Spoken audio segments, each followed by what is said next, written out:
What's up, guys? Welcome back to Josh Dover, and Death row.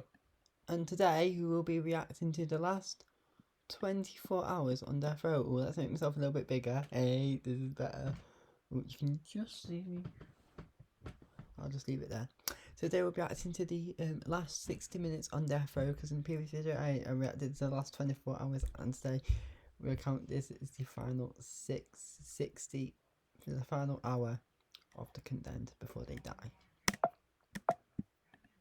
Is quiet, except for the murmured praying from one of my fellow condemned to die. It's not his day, it's mine, but he prays all the same, for himself and for each man ahead of him that makes that last lonely walk to the execution chamber. In 60 minutes, it'll be my turn to make that walk. In a week, it's his. You'd think death row would be a madhouse, condemned men screaming and ranting against the system that condemned them to death. I certainly thought I'd be doing both those things, but that was back when the shock of my sentence was still fresh, back when I had years of appeals and fighting ahead of me, back when there was a sliver of hope that this terrible nightmare could all go away. Now, though, well, I've accepted my fate. I'm not fooling myself anymore. I deserve it for what I did. As I sit here waiting to be executed, all I can think about is that night. The night I had my own family slaughtered like animals. I'd set the whole thing up because, well, that's something I'm still struggling to understand today. I lied to my mom, my pop, and my brother, and I told them I just passed my final exams with flying colors, and I said, hey, we should go out and celebrate. And that's what we did. And at the time, my partner in crime was hiding inside our family home, waiting to gun us down on our return. Gun them down, I should say. I was supposed to look like the fortunate survivor of the ordeal, the victim, a young man who lost his nearest and dearest. When we got home that evening, we were met by a man in a ski mask, and the bullets rang out. Brother down, mother down, father down. And me, well, I took a hit to the arm in what was a choreographed struggle. With an hour to go before they inject me with a cocktail of deadly drugs, that's all I can think about. How could I do such a thing? No doubt you think I'm evil. No doubt you think I deserve to die, but please, hear me out first. I haven't given up completely just yet. There's still a chance for a last-minute pardon. I have a lot of people fighting for me, including my father, who survived that terrible night. Can you believe that? He said he forgave me. I think What? Basically, this guy's son literally had their entire family basically assassinated, and then his father survived and forgave his son. Hats off to his father, to be honest. If I had a child and he tried to kill me and whoever my future partner will be, and our other kids, gun them down. I survived. I literally disown them and pretend I didn't know him. Kick him out, send them on the streets for the rest of their life. he's a braver man than I could ever be. I'm waiting for the governor to call, to state my execution. I'm hoping for the best, which is a sentence of life without the possibility of parole. Better than dying young, I guess. I'm currently in what's called the death house. That's a special cell, the last stop before the execution room. It's hard to find anything likable about this place, given that in an hour I'll no longer be in this world. But at least there's a shower in here. At least there's a kind of a view. It's not for my benefit, though. It's so I can be observed by the guard. They don't want me trying to hurt myself before they lay me down on that gurney. You're probably wondering what I got for a last meal, but I'm afraid to tell you that I had nothing special at all. I received no steak, no pizza, no cans of Coca-Cola, no double fudge chocolate cake. I guess I got the standard prison fare. And that's because I'm in Texas, and because some dude a while ago had ordered a huge meal and eaten none of it. The state stopped letting prisoners order a bespoke last meal after that guy rubbed pie in their faces. Some people really do just want to watch the world burn. Thanks for nothing, a-hole. I had my last visit with my father earlier in the morning. The next time he'll see me, I'll be lying on the gurney and he'll be on the other side of that thick observation glass. He was there at my birth, watched me come into this world, and now he'll watch me leave it. Poor guy. What have I done to him? It's like I told the chaplain this morning. I don't want anyone to forgive me for what I did, but for my father's sake, I think I should be allowed to live. You see, I wasn't brought up like most kids. I was spoiled, and I mean very spoiled. I don't know. I guess when you grow up in an environment in which you have everything, well, you can end up not appreciating anything. And I had everything I wanted. Amazing toys when I was young. My parents bought me a townhouse when I got older. They gave me an expensive Swiss watch and bought me not one, but a bunch of expensive sports cars. How'd that make you feel? Asked the chaplain just a few hours ago. I told him I was the unhappiest kid in the world at times. I was mentally unwell and I was selfish to the highest degree. I was barely even human. I grew up with the riches and I began to see the riches as the very meaning of life. I didn't value life itself. I didn't value love, friendship, not even the security I'd been granted. As for my parents, well, they were in the way of me acquiring more wealth. They were giving me all that cash and they thought I was doing really well in college. What they didn't know is that I wasn't even attending college. I was plotting their assassination. I wanted everything, the life insurance, the entire family fortune. There's pacing from one of the guards. Sorry, each time he makes his rounds, it breaks my concentration. This isn't like regular lockup. They do regular foot patrols to make sure nobody's hurting themselves. Kind of ironic, considering I'll be dead in, about another 46 minutes now. Where was I? Oh yeah, I wasn't right in the head. That's for sure. I'd been a troubled kid since I was old enough to tie my own shoelaces. In my teens, they said I had a personality disorder after I'd been caught stealing. And there I was, a child born to obscene wealth, the kid with a wide open mouth full of silver spoons, and I still wanted to take what wasn't rightfully mine. To be honest, I think that's why my parents bought me all those gifts. They thought that might stop me from stealing. What they didn't know is that it wasn't the loot I was interested in, it was the crime itself that appealed to me. The kid who had everything needed a hit, and crime was my drug. Well, I was doing a lot of illegal substances too, which didn't help my state of mind. Tick-tock, tick-tock. Another 40 minutes and I'll die, or I will if that phone doesn't ring and the governor puts a stop to all this. Another 5 minutes and the warden comes by my cell.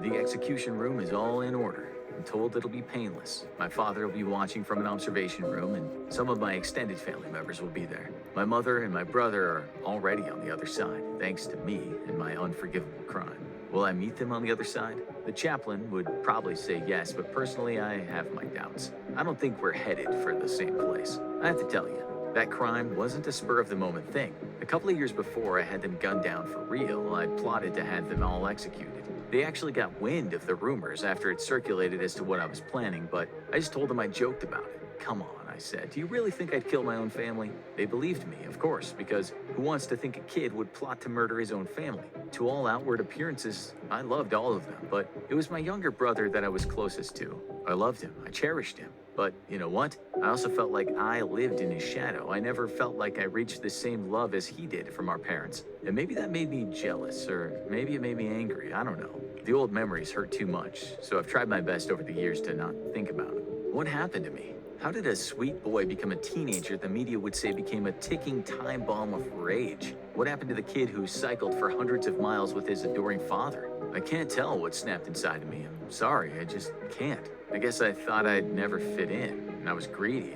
That night of the murders, I couldn't stop thinking about the man in the black ski mask waiting in our home, waiting for us to walk through that front door so he could gun down every single one of my family members. But as much as I kept thinking about it, I said nothing. I could have stopped it. It would have been as simple as asking that we all go for ice cream or to a movie. If I just delayed them by an hour or more, the gunman would have left the house, thinking something had gone wrong. Then I could call the whole thing off. But I didn't.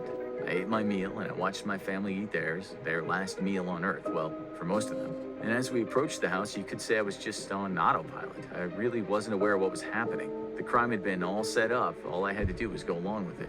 We all got out of the car, but I went back to get a cell phone I'd left in the back seat.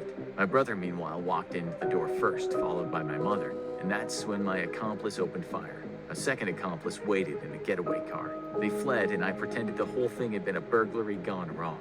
I feigned shock and I wept a river of tears. The neighbors couldn't believe that this thing had happened in their sleepy upper middle class neighborhood. I cried and I cried big fat crocodile tears, which mixed with my brother's blood on my hands and face. Both my accomplices were eventually arrested. The cops knew I'd plotted to kill my parents in the past, and they knew I had likely orchestrated the killings to get my hands on over $1 million in life insurance and whatever else was left to me. They were also suspicious about the burglary itself. How come stacks of cash, jewelry, and other valuables hadn't been taken? Investigators knew there was more to the story. I'd already fled to Mexico, though, where I got a job in a furniture store. I made a lot of new friends down there and told them all that the bullet wound I had was from fighting in Afghanistan. I told them the exact opposite of my real-life story, that I grew up poor. My mom sold her body on the streets, and I became an orphan. Just over 2 years later, the authorities finally found me. I was arrested in Mexico and sent back to the U.S. to pay for my atrocity. The shooter I'd hired got life with the possibility of parole after 30 years, and the driver got 15 years. And me, well, as you know, I got the death penalty. Years passed, spending 23 hours a day in that hellhole they call death row. It's hard not to lose your mind there. I have a lot of support, but my biggest supporter has always been my father. The man I tried to have killed. The man whose wife and son I had killed. Why, might you ask? Would this man talk about his love for me on TV and visit me often? Why would this man help with my appeals for clemency? Well, I've changed. My pop has seen me change. I know what I did was unforgivable, but in the end, if they kill me, they're making my father a victim again. 30 minutes to go. I take a shower and change into a fresh prison jumpsuit. The state wants you to look your best as they put you to death. I do it because, well, I don't really have much else to do. I sit on my bed, freshly showered in a clean jumpsuit, and the minutes tick by. 20 minutes to go. I'm still holding out for the governor to call and stop this thing, if only for my father's sake. Killing me would kill him. He doesn't deserve that. Over the years that I've been in here, I've had 2 appeals turned down, so it looks like the authorities really want me gone. It's actually incredibly rare to get clemency once you've been handed the death penalty. Sure, quite a lot of innocent guys have been exonerated from death row, but the state doesn't often have a change of heart, and it takes a lot of evidence to convince them of innocence. I'm asking for mercy, not forgiveness. I'll live my life with the mark of Cain, but my father deserves better. His rationale is, if they kill me, how is justice being served, since he'll be the only victim remaining? 15 minutes now. The chaplain's back again, and he tells me that everything's set up. Is there anything you want to say to me? He asks. Anything you need to clear up before you go? I think for a while. What can I possibly talk about? I said all I had to say to my father this morning, and he told me in return that he had written to the Texas Board of Pardons and Paroles, and had even managed to talk in person to the chairman of the board. My pop pleaded with this guy to go speak to the governor and explain that he wants his son alive. Instead, I asked the chaplain to update me on sports. Unfortunately, this guy isn't into sports. I think he was expecting to hear some profound final statement, perhaps so he could pass the message on to God. He tells me that my father, some journalists, and some state-selected witnesses are already waiting in the observation room. The curtain, he says, is drawn, so when I get to the execution room, they won't be able to see me right away. I guess that's probably so the witnesses can avoid having to sit through a man fighting with the guards as they try to strap him down. Me, well, I got no fight left in me. I deserve this. After the priest leaves, I watch the minute hand on the clock hanging off the wall. Tick, tick, tick. It's time. The warden comes to my cell and explains that he'll be walking with me to the room. I don't make a fuss. I've had a lot of time to think about this. Still in handcuffs and shackles, I walk to the room with the warden and 2 other death row guards. When I enter the room, there's some medical personnel, and I'm laid down on the gurney and strapped in. Those curtains, still not open. The first thing they do is hook me up to an electrocardiogram machine. That way they know when my heart stops. Should be over in minutes. But once I read, it took almost 2 hours for one guy to die. They insert 2 intravenous cannulas into my arms, through which the drugs will flow into my... Oh my god.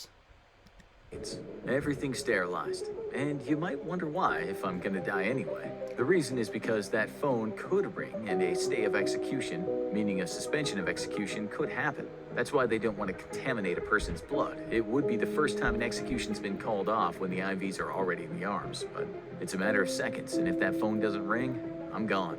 The curtains are drawn back, but I can't see anyone because the window is a one-way mirror. Think of my father's face and the sadness that I've caused him. I just hope he can live in peace now. I'm ready to go when something unexpected happens. Those curtains are closed again. The warden looks at me and says, "Your execution's been stayed." I don't think I can explain to you just how that feels. I was prepared to die. I'd made my peace with death. In a way, I already was dead. My father saved me. His letter to the Texas Board... Well, that's good. He didn't actually die.